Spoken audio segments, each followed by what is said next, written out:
Flushing, Queens, Linden Hill. This is not normally what redrawing political lines looks like. This map better represents the best interests of the community. Voters offering specific feedback on their state and congressional districts. Our community deserves a unified voice in government.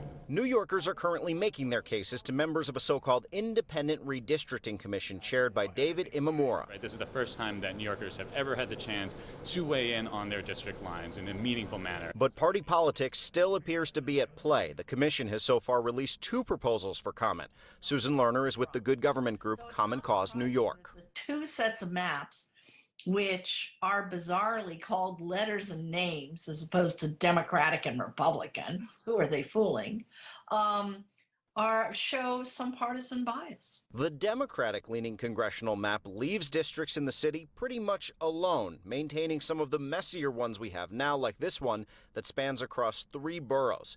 And Long Island, a traditional Republican stronghold, would become more competitive under the plan by creating longer districts like this one.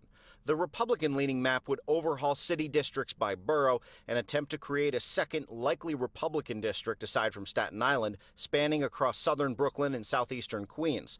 Upstate, which lost most population according to the census, would be reworked, creating more competitive districts like this one encompassing Syracuse. We asked Imamura how the commission would get these 2 plans reconciled in time for next year's midterm elections. I wouldn't say that this is a hot lost cause by any means, and I have every hope that we and our Republican colleagues will be able to come together for a unified proposal.